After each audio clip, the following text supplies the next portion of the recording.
Hey, welcome to the most popular questions and answers about Amazon reimbursements. In this video, me and Tuvyah from Legacy Seller, which is a new company for Amazon reimbursements, are going to walk you through the questions and answers. We're going to answer them. We're going to ask them as well. These are kind of the most popular. So hope you enjoy the video. And if you're interested in that, please watch the video fully. We have the timestamps for each question also in the description. So Tuvyah, man, it's great to have you here, brother. Can you introduce yourself to us? Introduce Legacy Seller. Let's talk, man. Sure, great. Nice to meet you, Vova. Nice to meet your community. I'm really enjoying being here. Hope we could cover a lot of ground today. You mentioned our business is Legacy Seller, and of course, we hope to talk about that. And along the way, I hope to deliver value. A lot of people have a lot of questions on their mind, whether they're not using a service right now or whether they are using a service or whether traditionally you've hopped through services. People still have questions. Maybe my answers might be a little more satisfying than other answers. Maybe you're just going to hear the same old answer. I hope not, but it's my pleasure. You know, I have a background in selling, working for sellers as an employee, being a seller myself, and being a consultant to sellers. And so with Legacy Seller, I wear a consulting hat because I actually don't work for internal to Legacy Seller, but part of my being an outside consultant, I will recommend services to people, and we just found a nice fit, a nice match.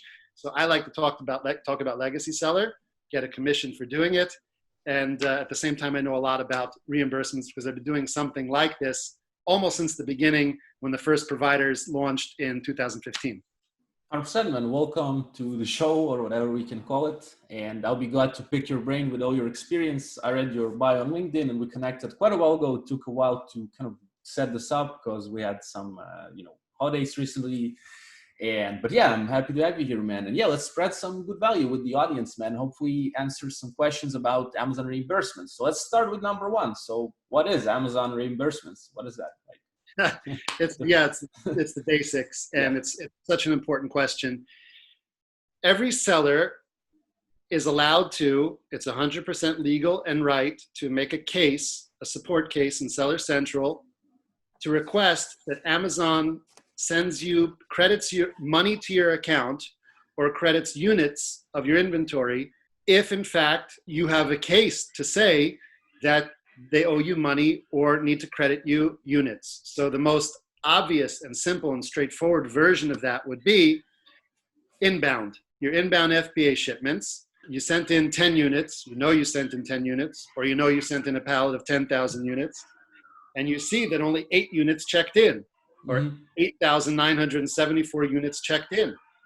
And there's a button now there, and you could click on it after a certain date and go through certain steps. And many times you will have a successful case. You will see you didn't really open a case. You went through their automated system, and they will announce to you they found the units, or they're crediting the units, or they may ask you how much are these units worth, so that they will be able to properly credit you for some units. Many times it's a little more than you actually even paid for it in terms of your cost of buying this thing.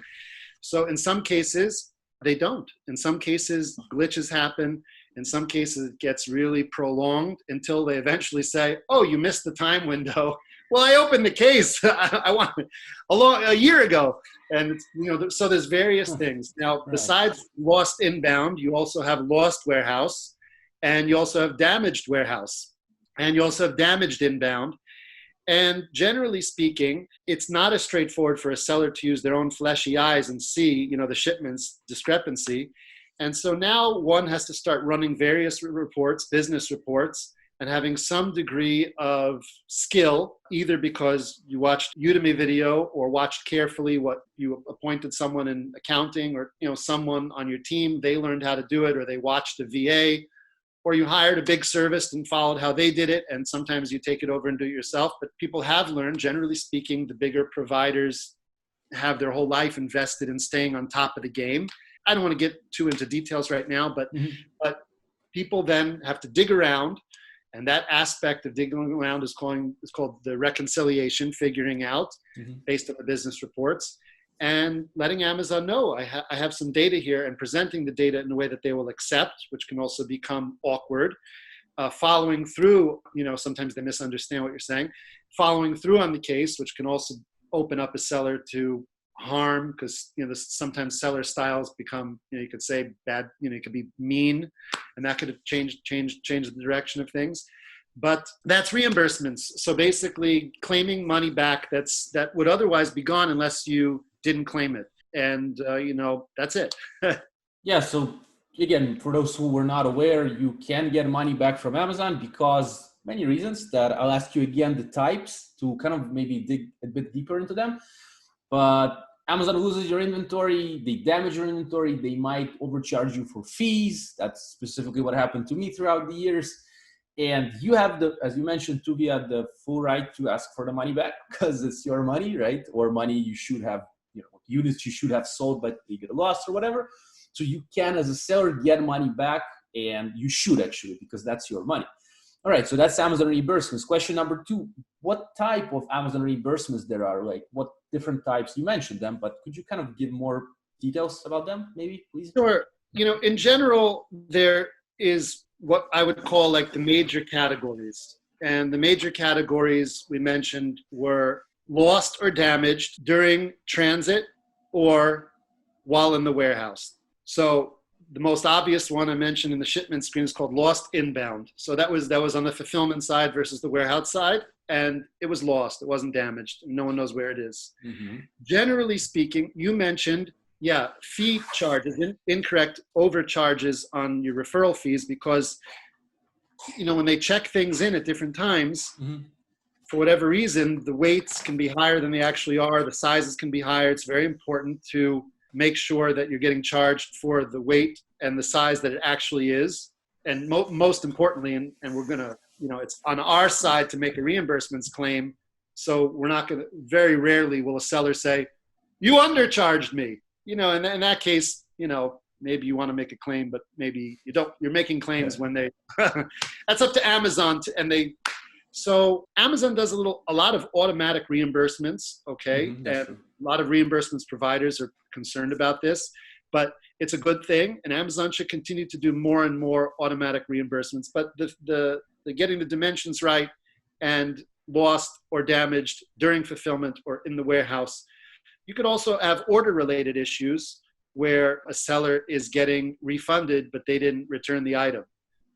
For example, or they got an item that was replaced and they got refunded at the same time. So this is related to the order itself, which this is called, there's a lot of customers who are actively scamming Amazon sellers, actually, right? Now, many times an object does not just go from your warehouse to Amazon's one warehouse, then it gets shipped to the one customer, and, something went wrong in there, and they returned it once also. Many times, it can be transported among different internal warehouses, and that same item, if it came back intact or the check-in procedure marked it as intact, that whole thing could replace a second time, a third time. That's frustrating enough. You could have multiple customers upset about a product, and Amazon keeps on checking it in. You could have incorrect disposal orders. They're disposing of your product because they think it's expired, when really there was some confusion between the expiration date and the manufacturer date in the case of, let's say, consumable vitamins and this type of thing. Mm-hmm. But generally speaking, the more fulfillment activity there is, which tends to happen more on items that are like resold and refurbished, in the renewed program, the more an item is beloved, a brand item, a private label item, the more people don't return that item. And the less fulfillment activity, the more it's merchant fulfilled, seller fulfilled, prime, let's say. The less fulfillment activity, usually the less amount of reimbursements there are to claim. That would be the most general rule of thumb, although you could say this category, like I mentioned, refurbished electronics over, so different categories carry different, how much money there usually is there, usually relates to how much fulfillment activity they are, which can relate to a particular category more than others. So to sum it up, there are different ways that items can get lost, your items, yes, in terms of lost or damaged actually, or between different, transfers between warehouses, because it's a huge fulfillment network system, whatever that is, Amazon, and you got to understand it as a seller that it just makes sense that something might get lost. But remember that, it's your right to get it back. So all these types that we've mentioned, that's pretty cool. I was not aware of many of the last ones that you mentioned, which is pretty nice, man. So the next question I have to be, for example, now me as a seller, I've done it actually. I've used different services. I talked to you about this before. I've used kind of automated services or almost automated services. I did it alone with my own hands, just went and it was funny with all the cases, which is not easy. So my third question is, can I do this myself or hire someone? And I'll answer this as a seller. I'll say that you can do it yourself and you can even try just to see if it works for you. But hiring someone makes it easier for me and saves me time. But I would like to hear your thoughts about it. Sure. So on one hand, this is a convenience service. Mm-hmm. Like in the old days with the original credit cards, you had the money, you were going to pay the bill monthly, but you had the money, it was your money you were using. I think that's the way American Express originally worked. It's a convenience service. So this at one level is a convenience service. It's money that needs to be claimed and it takes time to do it yourself and therefore pay someone to do it for you. On the other hand, there's different pricing models and there's different levels of trust a person has and mentalities the seller has why they would want to go through one model or a different model. Or after they tried a model, then they heard about another model and they want to try that. But it becomes evident that with regard to service, when you go to change your oil and this guy puts his greasy fingerprints all over your nice car and this guy doesn't, and they both charge $19.95, it becomes an issue of going to the guy who doesn't schmutz up your car. So way to put it. So nice. Looking for performance, it turns out that people start to look for not only convenience, but performance. And because performance matters, the most popular business model for reimbursement providers is a fee that's based on a percentage of how much they actually get back. Mm-hmm. So, let's just say 25% of what they get back. So if they cause that $100 drops into your account, they will bill you $25. So you will net $75. Now, a person then who's doing that might say, well, most of the money you're getting back is lost inbound. And I could see it myself with my own eyes. Why do I even need to pay that money? And although it's convenient for me, it's not that convenient. As a certain point, it's hitting thousands of dollars, the 25% fee, or even if it's a 5% fee, big seller. Yeah. Maybe I should have someone on staff. So they may, or to begin with, a seller is very private. They don't like the idea of sharing their MWS synchronization and user permissions. Yeah. And they don't want people talking about their size. They might, to begin with, already hire. In most cases, someone has to get trained to do this. Yeah. And so they will go to Udemy videos. They will learn how to do it on their own. They will study how other people do it. There's a lot of how-tos, but usually the only people internally that are doing this is not a single, most of the business on Amazon are small businesses, small owners, very little staff. This is something that's typically outsourced. And there are many services out there that also have a different business model, $100 a month, mm-hmm. or may even be included in another service, or per event fee, like a virtual assistant or an accountant, someone who just goes in from time to time based on when the client reorders that service from time to time. They say, oh, well, I just do this once every 3 months. Once every 3 months, I go to this guy and he does everything he could find for $300. And that works in my business operations. Mm-hmm. I'm losing sight of the question. But I think I was can I do this myself or can I hire someone? But yeah, you absolutely can do it yourself.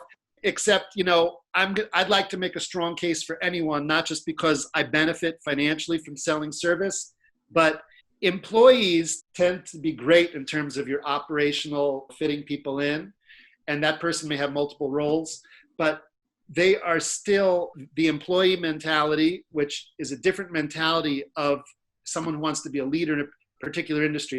If I, as a reimbursements provider, want to be the very best reimbursements provider in the world, it's a very different drive and thrust than someone who is an employee in general. Even someone who's a very highly accountable employee, highly responsible, knows how to, really has great work ethic, all the positive things, a nice, pleasant personality, delivers on time.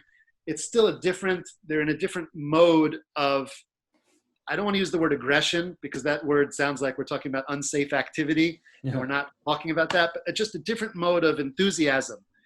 So I would encourage people to go with a provider, but that's when people deal with expectations and what they're paying, and I could do this myself, and they can do it themselves. So many sellers have gone through one or more reimbursements scenarios before they kind of settle into one, and at that point, it becomes very hard to sell them on something new. Because once they hear something that sounds like something else, I had a guy recently tell me, and he's not the first and only, we tried everyone. Everyone told us they were better. We moved from service to service, and at the end, they all did the same. So we stopped even listening to anyone else, and we're happy with who we're with. Yeah, I see. So I can't blame him. That's. I see. Well, to sum up this question, it's possible to do it on your own. And again, as I mentioned, I did it on my own, but to really dig deep, I don't know how you guys do it or other companies. I'm not aware simply. I don't want to learn. I don't have time for that, man. And the cool thing about usually at least the percentage model that you mentioned is that, yeah, you do, like, the companies take a percentage. However, you still get paid of something that you would not rather have gotten paid, right? Because there's also the time to that, as we mentioned, 18 months, 90 days, right? And so that kind of takes me to the fourth question, Tuvyah, if I may. Yeah. Unless you want to add something about the previous one. Yeah. Yeah, I just want to say that's the rub right there. The rub right there is I'm happy to pay if they're getting stuff that makes my life easier. But the moment I feel like they're not doing something special and I could get all that money, that's true. At some point, Yeah. but most sellers are aware that there's a depth of understanding and constantly be on the top of it, and they'd rather focus elsewhere.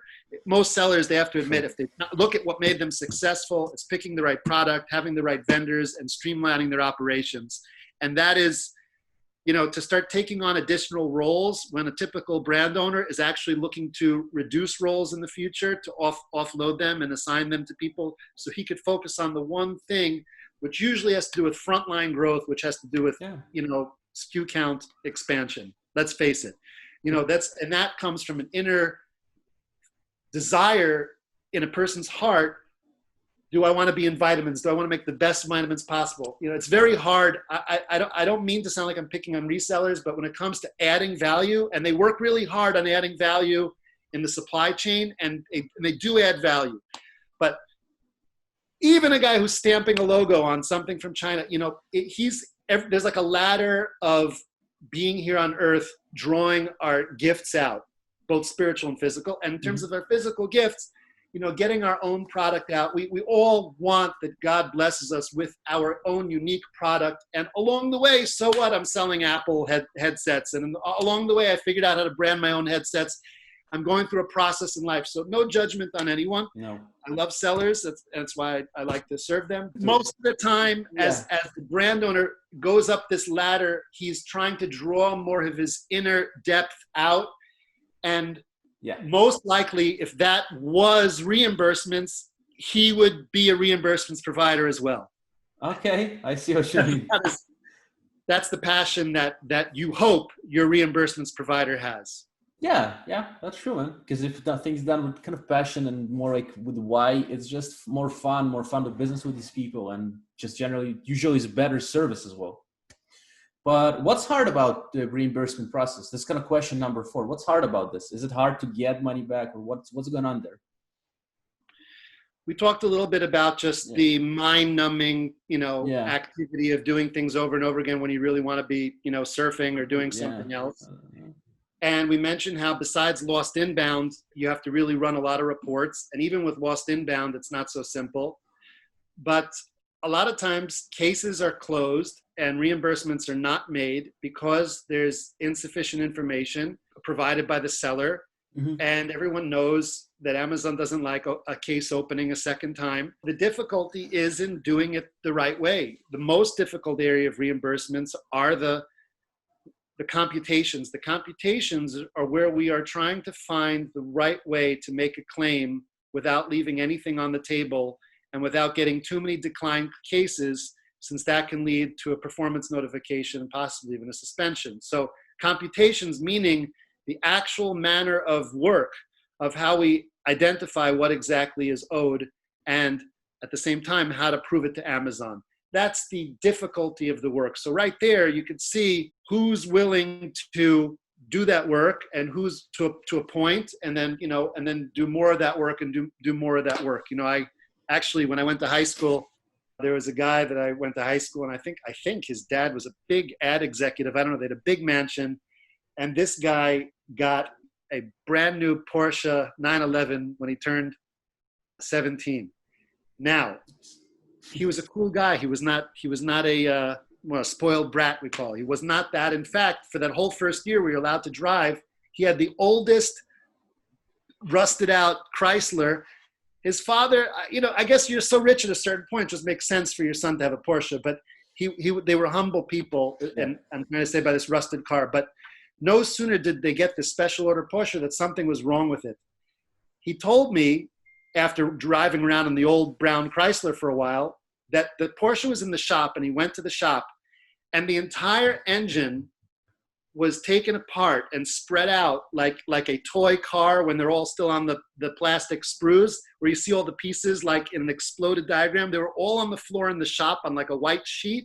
The whole engine was in every single piece.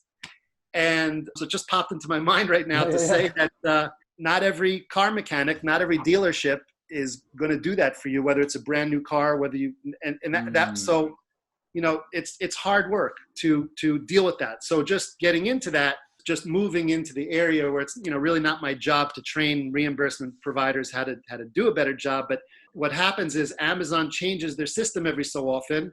They, you know, work on not only what should be reimbursable or what not, or different time frames, but as well the way that the data is laid out and the way that the case needs to be made. So at the end of the day, the computations need to change. It's like math. You know, your teacher wasn't satisfied with showing the number at the bottom. The teacher would say, show your work, right? Because if you don't show your work, I don't know if you use the calculator or what. So with Amazon, you know, when you make a case, you kind of have to show your work. So as they're making changes, what was formerly accepted as a valid case is now no longer accepted. And so that's the difficulty. So we want to stay on top of all the changes that they're doing. And that's where the real work is. You know, there's a lot of pop-up providers that are just onboarding some offshore turnkey software they bought, or they might do it in-house, but it's a type of Me Too service. They're just going to get back more or less the same. You know, what they all have in common is leveraging their network. You know, I'm trying to leverage my network also and deliver more service, and they are too. So if a large amount of even small sellers can come into an even average service, it's a nice little cash machine for the owner. So, you know, the difficulty of reimbursements, sorry, I'm so used to selling legacy. I start saying bad things about other providers. Yeah, brother, I told you, man, here it's free speech on this. We just have fun, man. And I'm listening to you, man. It's fine. Yeah. So, okay, great. But the same problem can plague an individual. The same problem can plague an employee. It's his job. He's going to hit a wall when he gets cases declined, and he's just going to naturally stay away from that area, just like many mechanics would not pull apart the whole engine. So many times employees are criticized by employers when they try to work too hard and dig into things. They say, what's the answer to that? It's like, I'm still working on it. You've been working on it for 2 weeks, you know? It's like, well, I'm a staff employee. Yeah, but I thought I got paid to sit here and figure things out. And why are you making me rush? So it could happen across the board. This is just nature of, you know. But again, if a person's going to find themselves to be very passionate in this area, most likely, just like, right, a guy was a seller, a guy was an employee of a seller, and let's say he was a buyer, and he found out he was really passionate about being a buyer. He knew what it took. He understands Seller Central. Not going to be too long before he opens up his own account and starts his own business across town, right? We know that, and that's part of the wonderful thing of Amazon. Yeah. So if a guy who finds himself as an employee finds himself in you know, financial analysis or the accounting department, or in any case, he was a secretary, but they moved him and appointed him to do these reimbursements, and he finds he's really passionate, he finds he's really good, he finds he's really interesting, and he starts telling people what he does for a living. You know, he might go to shul one day and tell someone he's in business doing reimbursements, and he's going to moonlight and take on that client or offer it on Fiverr. So, you know, again, back to where a person finds pleasure, you know, they will move in that direction. But most people, if it's not their pleasure, again, back to selling, A lot of people quit, a lot of people give up, and they move into something else. God bless them. They should be fine where they're going to be successful. And a good idea of where one is not going to be successful is where they're butting their heads up a wall and not getting successful. Sometimes a seller changes their model, their product lineup. There's many things a seller can do if they find they're passionate about selling, but at the same time, they're not having success, but people do leave and people make a lot of switch ups. I myself, like I said, I'm talking from personal experience maybe more than anything, because I was an employee and I sold on my own, but I'm not into the whole product side. I can get off on a client, like looking through their things and making decisions, but the warehouse and the product and the development, I like services. It goes with my background is in design. My background is in actually financial services, customer service, sales, advertising. I like serving people. I like solving problems with people. That's my design background. So, I get insulted too, but my mother was a school teacher. So the whole thing about people who can't teach, I find that like insulting. I understand it. People ask me, oh, you're a consultant, do you sell? But getting off topic, I just want to say that people do tend to find their passion, but until they do, they tend to give up. And that can also be really fine, because it doesn't mean they need to be doing that area. So the most difficult thing is staying on top of reimbursements, of the changes that Amazon is making. I see, man.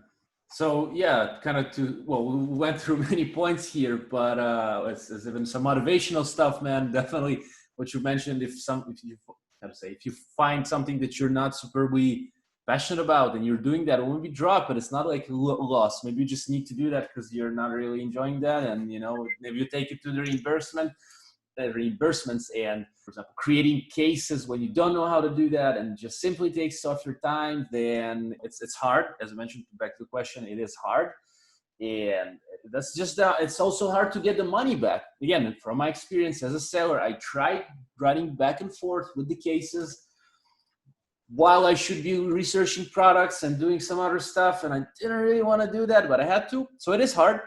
And but which kind of brings me to the next question, right? And it's about service providers such as your service, right? Like, there are many services. I've used quite a few. I'm right now using another service, which I want to see how it works. But what's the difference between all of them? Like, Tuvyah, like. Sure. Yeah. Great. I gave a broad scope of I called providers, employers, trainings on Udemy, employees, trainings on Udemy, and virtual assistants, Fiverr guys. But within providers themselves, just sticking into the providers. Oh, and there's also, I would say, independents, like I mentioned, people who are very, very independent accounting guys, have like 5 or 6 clients. They make their living doing that.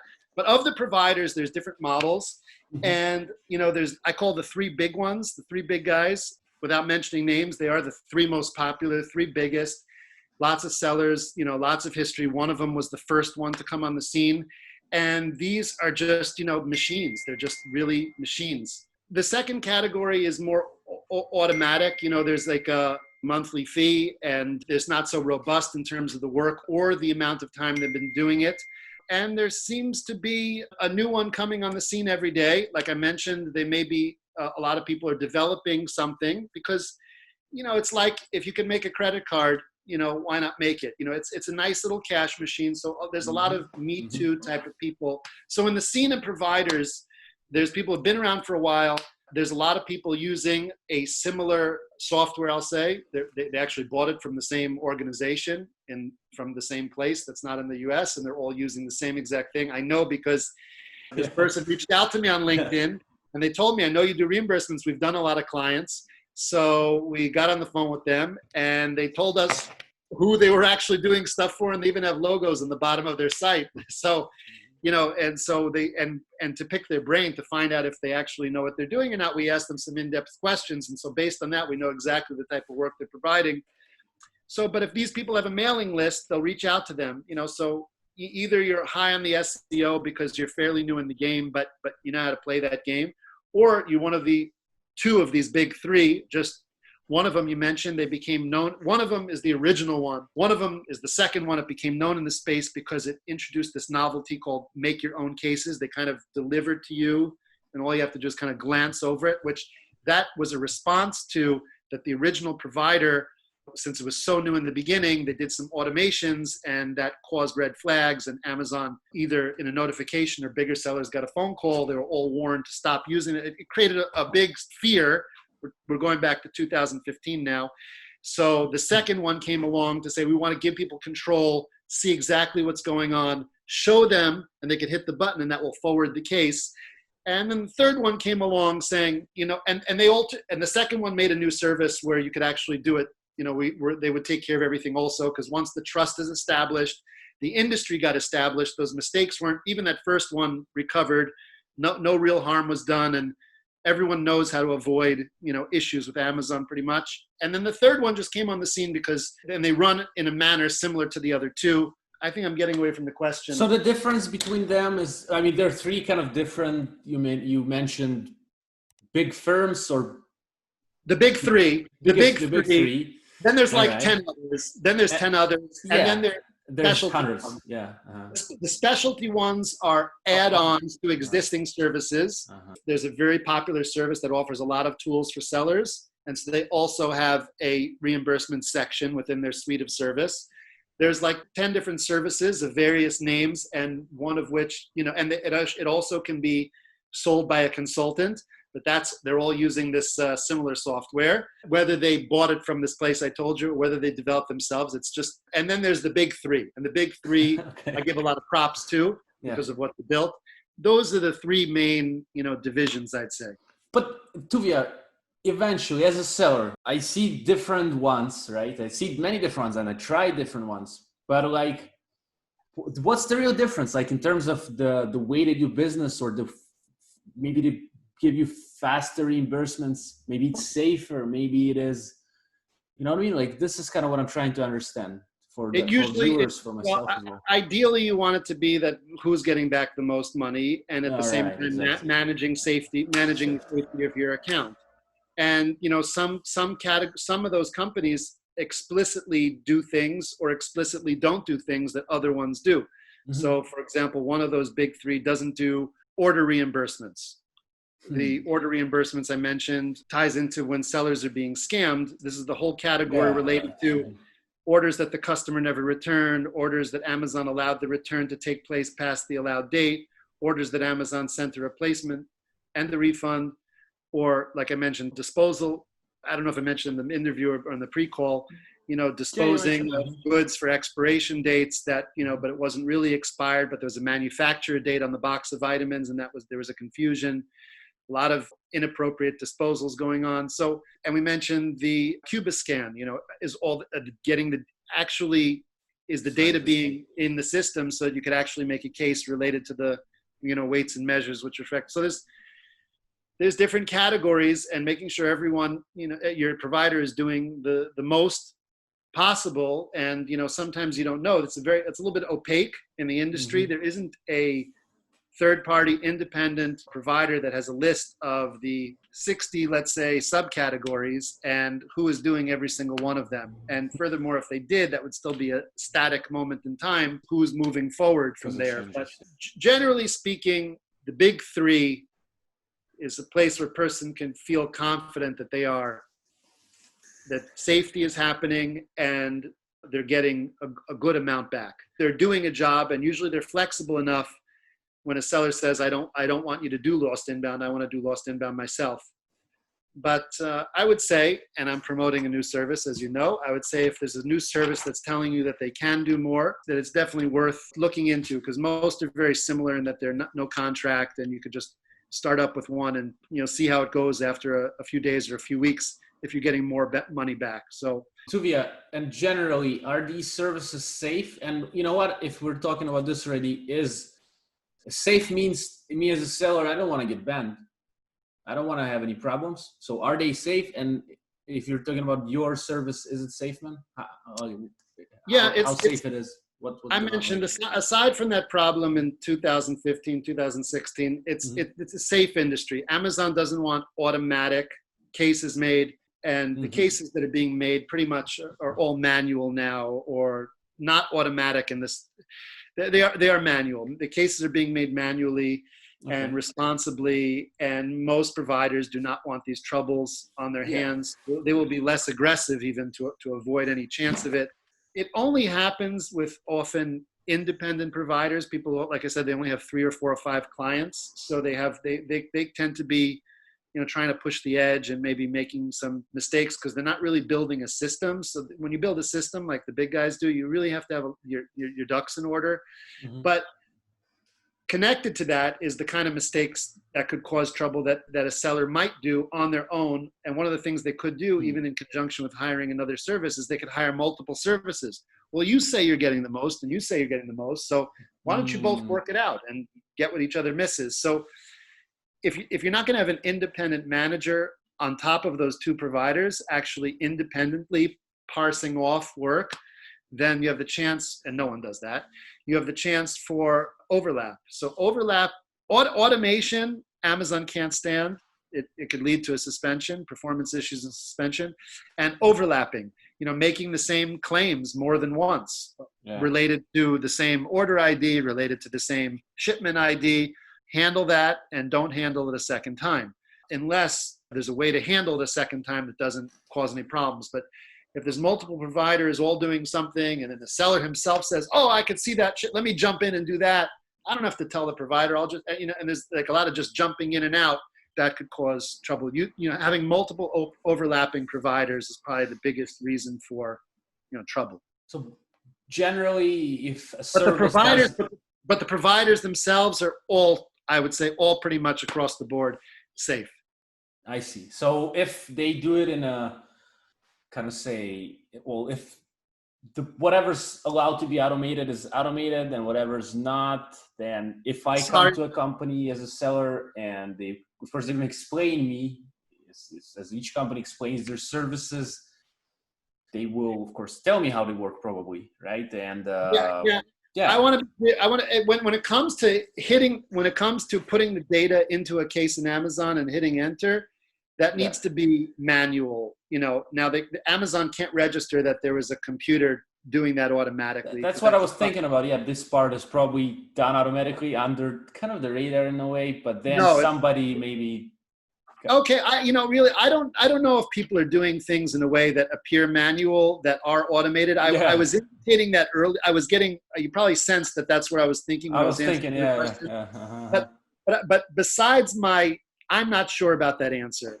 So, but they should be done manually. I think probably someone's doing things in an automatic way that appears manual, but I think Amazon knows the difference. But really, the main difference is they have to be manual. But the automation comes in. See, this is where it gets tricky because some people don't even want to use this word automation. But automation is what you have to do on the back end to run all the reports. You can't have one individual download a business report with their finger and stuff like that. Here's where the API and the keys, and here's where here's where what you're paying for on the back end with Amazon to grab the data, and the skills you have in development to make things work, to do all the reconciliation, to do all the analysis, to gather everything, to make all the computations, make everything line up, relate things so that you can make a clear case. That's where everyone does that kind of automation. Nice. Again, except for a guy that has like 3 or 4 or 5 clients, he's not building a system, so he himself might be downloading one report at a time. So on the back end, that's what's really where they need to download, say 10 million a year seller. That's probably a lot of units moved and everything, so they need to download it in a kind of systemized way. That's where the most of the work comes in. And all right, that's fine, which doesn't make it automated, as where Amazon might say, oh, you're automatically downloading. Come on, that's probably, they're not doing that. So I see it seems like the services are safe. Me, myself, I never had problems. I've used I'm using the 3rd service now. Pretty cool, guys. Let's see how it goes. But yeah, so for me, it was safe. Never had problems. And my next question, Tuvyah, man, so how long does it take to get the money back usually? Like, for example, I come to your service or another one. Very similar. Maybe not as fast as ours, but we usually, when we onboard a seller, within 1 or 2 or 3 days, they see within 1 day they see the cases opened, and within 1 or 2 or 3 days they see the money start to hit their account. Both they'll see it unless they run reports, reimbursement reports. They'll see it in the cases. The cases will announce that they won. We have a client portal that people could go into as well. But others are very similar, but sometimes there can be a little more of a delay. The real question is, what are they working on the moment you onboard with them? And historically, all categories were like 18 months. So any money that was due for the past 18 months, the provider had the opportunity to get. Now, the question is, over the first month with them, are they doing month 18? And over the second month, are they doing month 17 and just rolling like that?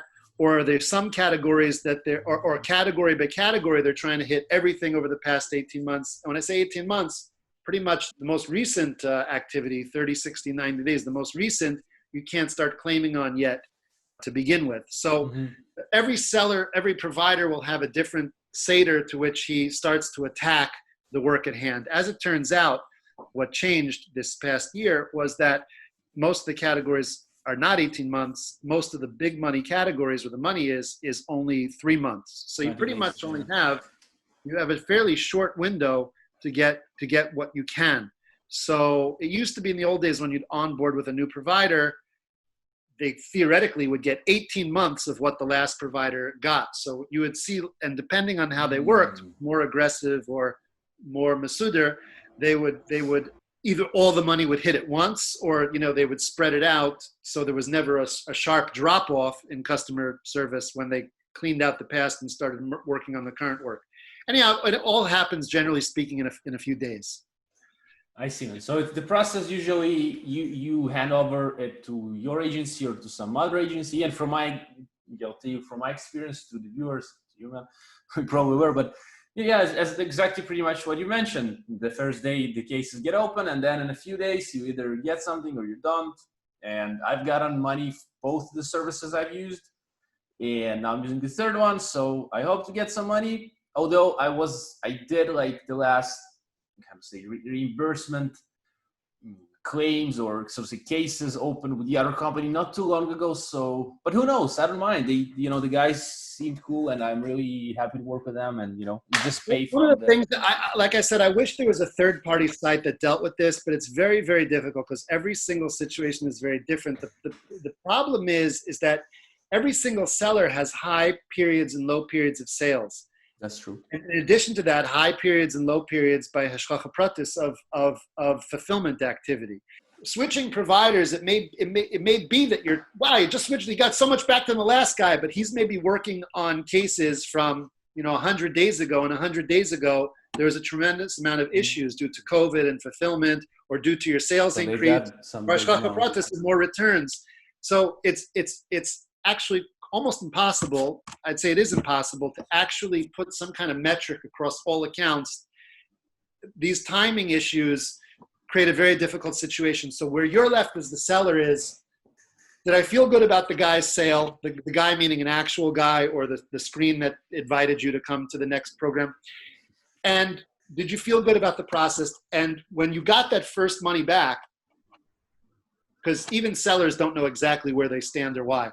When you got that money back, which maybe you saw on a business report, or maybe you saw it in an invoice, our clients experience the difference when we send them an invoice, because the invoice is a direct percentage correlation to how much we got back. So, yeah.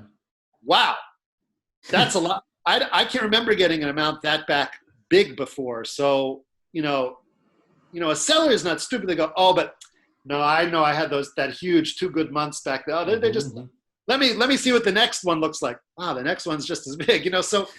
A seller has to, why does the seller switch services? Because at a certain point, the seller goes, I don't know, at first I was excited. Now I'm not so excited. The other guy's telling me stuff. I have to give this other one a shot, because people, have those different feelings to move into different ones. The comparison, really feeling like if you made the best choice, often it's a qualitative experience more than a quantitative one. But even because it's still a qualitative relationship to the actual check that you got, hard to know how it lines up with the rest of your business. And you're not double checking that, but it all happens in like a feeling. And if it's good, you stay for a while, Which leads me to the last question. So in terms of, all right, we talk about different service providers. We talked about, but for example, this time I'm using another service provider, but in the future, maybe I would like to contact you, Tuvyah, for, for using legacy seller. Why would I do that? What makes it special? Well, I have this straightforward pitch also, is that we're going to get more money back. And we're hoping you're going to notice that difference. That's a strong pitch, man, because that's what the seller is looking for. Here's the thing, we have a nice fee as well. Yeah. Our fee starts at 15%.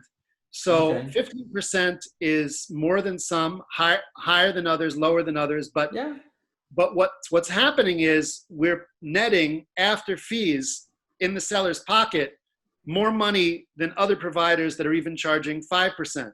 And from my perspective, all the more so people are charging fixed amounts per month or per job. Mm-hmm. We're working on the account constantly and we discount from there. So if a seller is going to be larger, not much, but 14, 13, 12 is within reason. I'm marketing right now. 14, 13, 12. Sorry, I kind of percent. Okay, understand. Yeah, sorry. I happen to be marketing to one of the largest sellers on Amazon, and may I hope you give me a bracha that I close them. But I wish you to do well there, man. Thank you. But if you know the size of like the top even 100 or top 10 or top 5 sellers, you know that there's big. So I got approval for 8% of you guys, but no one right now in Legacy has anything less than 12. And the people at 12 right now, aside from 2 sellers, most of the people in the 12 came in from a certain mastermind group that had 50 sellers ranging between 1 million annual and 70 million annual. Nice. And we onboarded the first 18. And the smallest guy is just under 1 million in truth. And the largest guy so far has been 7 or 8 or 9, maybe 3 different guys. But they negotiated, they said, we'll tell our group about it. So they have 12, but 15, but the difference is net. We're netting people back more after the fees. And, there's only we can only go so much less. We have a new tier of service right now, a 35% fee that's just for order related. I mentioned one of the big 3 does not do order-related reimbursements, but yet a lot of people love that provider. And it's a risk in some cases for a seller to even consider moving to another provider. So we offer this as an add-on service. Of course, it's an expanded fee because it's a more difficult area. And it should be hopefully a leader for someone to be willing to consider to come to our main service as well. But we're getting back more. Although we're the newest service, and by the way, you mentioned, people clicking and stuff like that. It's all about development. Legacy invested almost $2.5 million over the past, just about 2 years. And it's all development. It's all systems and development. So, there's a lot of money thrown at the systems and development and continually. And so the only reason I'm mentioning that now is, why am I mentioning it now? Well, it makes sense. If you're a business that puts in heart and soul and also big amounts of money and developing the system, I guess that's what you wanted to say, that it's. Oh, sorry. But no, I remember what I was saying. But we have an expanded fee, but we're hoping a person will eventually want to come in, and they can come in at a lower rate anyhow. But we're actually committed to low rates. But the fact is, at a certain point we can't budge. I don't know why I wanted to tell you all that. I'm getting a little hazy. No, we're just talking. I was asking. I went into a different direction, but we get back. Yeah, the main question was, I was like, well, yeah, I've used 3 service providers so far. Like the third one we're working together right now. I'm pretty excited. But I was like, well, why legacy seller then? Like, for example, in the future, if I would like, or some of the audience. So then you mentioned why you gave. Yeah, to get more. A lot of times people are netting 2 times more, at least. Usually, it's rare. 2 times more than usually the service that it used before. Yeah. Something. Yeah. All right. Interesting. From our perspective, all of the providers are more the same than different compared to us. So so although there are differences, these differences are half as much, at least, than what we're doing. So all these differences. So now, but account by account, like I said, if a guy's reselling electronics versus a beloved brand that no one's returning, that will impact how much money there even is to get back. A person shouldn't think just because I have low fulfillment activity that there isn't stuff to get back. But whether you're getting back on average, $100 from the other guy a month, or $1,000 every month from that guy, or $10,000 a month from that guy. So I'd rather talk about that than a universal percentage. Whatever that money tends to be back that you're getting, usually we're getting 2 times that. Can it be less? Can it be more? Yeah, I understand, but that's interesting, man. That's a pretty cool claim. I mean, if you guys are able to get more, then it's pretty cool. I might use your services in the future as well, man. If it's so, I mean, and like every service, it's all month to month, no contract. Yeah, of course, man. That makes sense. I mean, a person who kind of just logically understands things can understand that if you didn't sell last month, Tuvyah cannot get you $1 million. Or maybe there are other providers there are other providers that will attempt to strong arm people that say, we gave you a special rate because you came in at a certain show that we give you that rate. And if you leave to try that other guy and you're unhappy and you come back, then we're going to jump you back up to this other. There are techniques that people use. People want to hold the customer client. If I don't know if it's good or bad, it's just what happens. Exactly. In our case, we're relying on the strength of the returns. I see, man. And how can people contact you, man, to know more about Legacy Seller or whatever? Sure. My email address is Tuvyah, which I spelled Tuvyah at legacyseller.com. Or you could just go to legacyseller.com and, contact us, or, click on the WhatsApp. You might not reach me. You might reach someone else, or enter in the contact us field. So emailing contact at Legacy Seller, going to the contact us. We have a WhatsApp right there. I myself, Tuvyah Schleifer, I'm most often very present on the business networking social media platform, LinkedIn. So LinkedIn or Tuvyah at Legacy Seller is a great way. Yeah, we're going to have all the links to Tuvyah's stuff there. I'm not affiliated with Tuvyah. The guy just met him on LinkedIn. He seemed cool. We talked, and I wanted to share, with the viewers to answer these questions, because I got money back and I would like my audience to get money back. And if they can find the best people, I'm happy, man. Right. And we don't actually have an affiliate program. A lot of social media people, often they're getting paid through social links, through affiliate. And that's valid and that's great. I wish we had a link for you.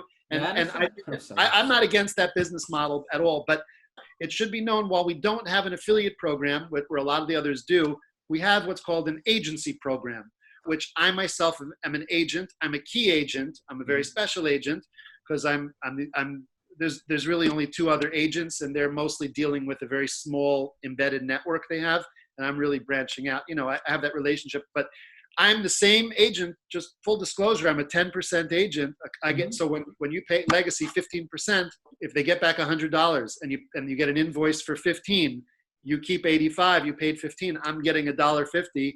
And that's kind of the industry average on affiliate offers. But the difference is that it's my relationship. I have a similar back end to the client portal, where I can see all my clients. They're people I know. I could talk to them. Legacy tells me, hey, they often ask me a question. I ask Legacy, hey, what's the answer? I deliver it to the client.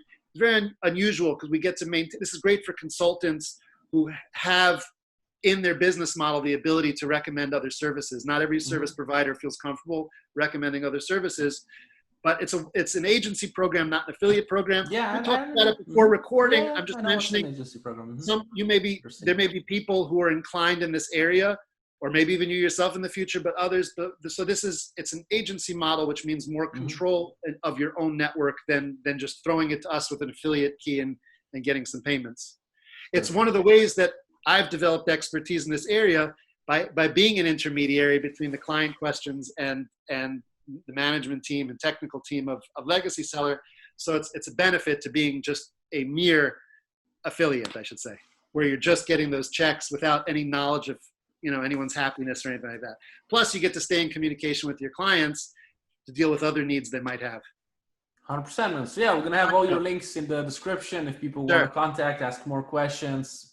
If they want to be an agent, or to Legacy Seller, or just anything, man. I'll drop it all in the. Thank you. I had such a great time, Vova. I want to say this. If people write into you and ask other questions, or in the comments and other questions, and in general, we talked how I didn't have a demo account ready for the client portal.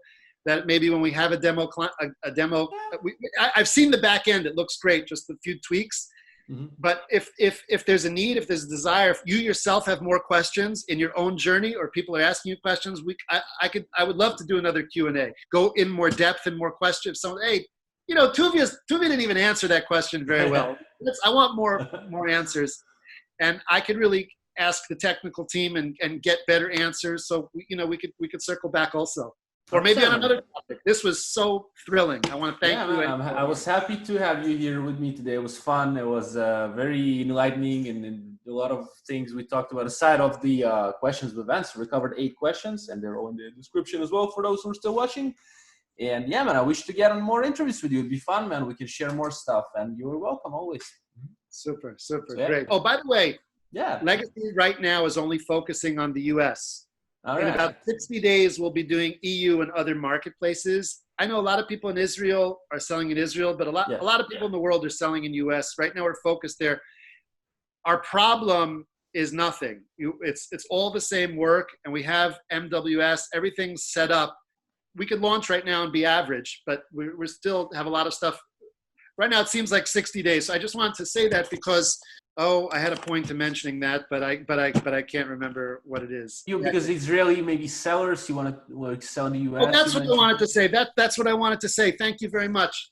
Okay. Right now during COVID, sellers, you know, in this country we have a president called Donald Trump, and he won on a slogan which also irritates other people, called "Make America Great Again." Yeah. A lot of people believe the opposite of what I'm about to say, but a lot of people believe that America, and especially American Israel, the Rebbe said that there's no greater partner to the United States than Israel. Most people think of it the other way around. Yeah. But I want to say is during COVID, during the whole world lockdown, sellers, people talk about EMT and Hatzalah and their medical. Sellers are heroes, you know, building your own business, working on your own dreams, and keeping the economy going. And, for many sellers, life has been the same, if not a little bit better. We've been a little bit immune, and consultant side too, on the Amazon side, than a lot of the general public. We have a lot to be grateful for, but we're providing in many cases, even if we have a small team, being a little more rich than the next guy and working means you can go to the coffee shop, give more tzedakah, help people out. So sellers have been just heroes.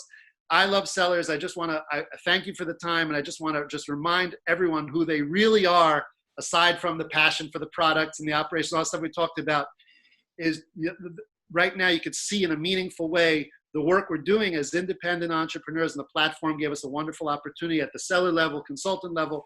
So many people, wonderful opportunities, and those opportunities trickle and expand into the people we help. And I just want to remind people that the entrepreneur mentality is they want to build something and want to help. And I just want to thank you, and I want to thank your community and the time we had together, and just that added piece to let you know who you really all are for me. We're all in the same boat, and helping things move forward in a very difficult time in the world. Thanks, man. This is inspiring. I think I'm excited. And thank you. Sellers are doing things, and generally people connected to the Amazon sphere. I want to wish everyone success, and to continue and do the best. You too, man. Oh man, it goes without saying, this time of year, I want to wish you and everyone else as well, Gamar Chasima Tuvyah. It should be a completely good, sealed for good year, and we know Tavshin Pei Aleph Palei Serenu. We should see great, amazing miracles. We should see Mashiach in a beautiful, healthy world without all this nonsense that dragged on in 2020. Toda rabah, which means thank you very much in Hebrew, man, and hope to see you again, Tuvyah. We'll do. Thank you, Vova. Take care.